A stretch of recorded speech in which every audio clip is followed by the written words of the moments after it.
property in Wallala. I did provide to you just now pictures. The front picture is from the online coastal resources thing that shows the various photos up and down the coast. In looking at that photo, in the lower left, I believe that you'll find the picture of Mr. Plenty's house, which is just to the west of, you'll see a house with a red roof.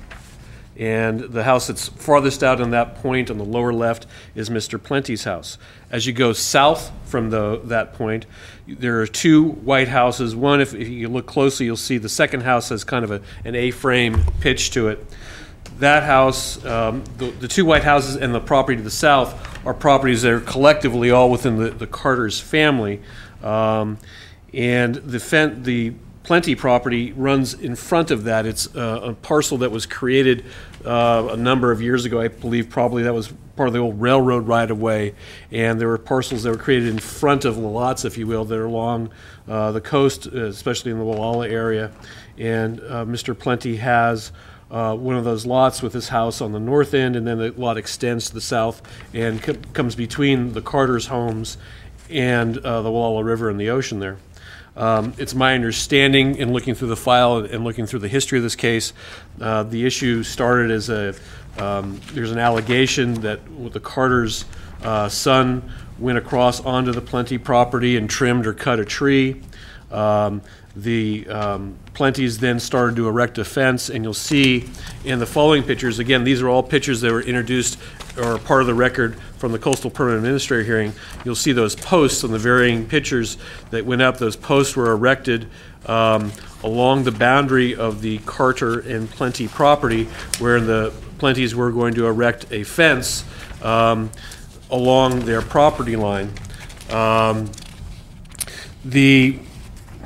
Ultimately, to make probably a long story short, is that staff views this as an issue, a civil issue between two neighbors.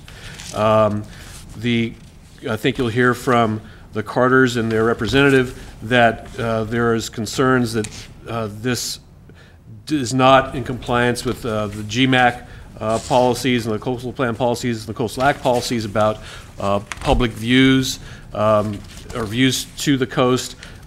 Staff differs from that opinion in that we think that, and it has been applied throughout many, many years, is that we're mostly concerned with public views, not private views.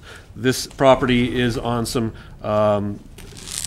private rural residentially zoned piece of property. We don't think there's any public views that are impacted. There was some research that was done, and it was a continued hearing that Ray had held to make sure that there was not a visual impact from state lands in Sonoma County, the state park there looking north. And again, ultimately, we think there's a private dispute between neighboring property owners.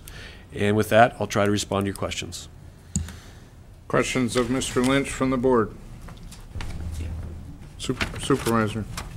Frank, in looking the second page pictures, actually there's the short fence that's built, the lattice work. Then beyond, there's another post that are a lot higher. So the fence we're talking about is the short fence, or the fence we're talking about is the posts were erected by the Plentys, and then they came in for a permit. These pictures came from the file.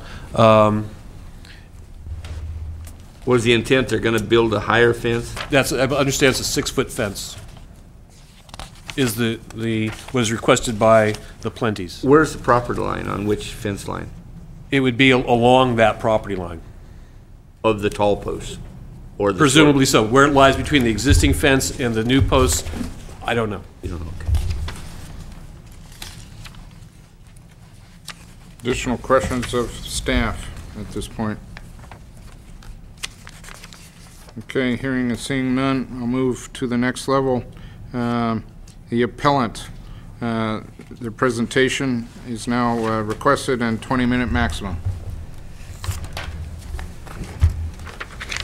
Thank you, Mr. Chairman. I'm Jared Carter. I'm representing the appellant who, though we're named the same, we find we don't have any common relatives that we know of.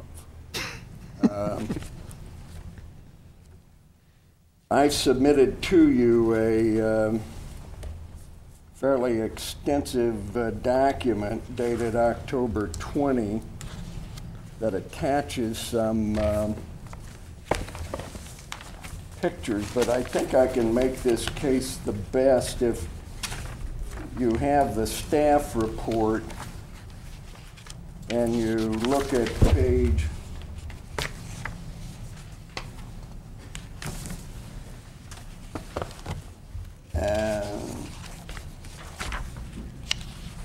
at the assessor's parcel map on, it says 145-19 at the top of it. It's about the second or third attachment to the, I think it's the second attachment to the staff report.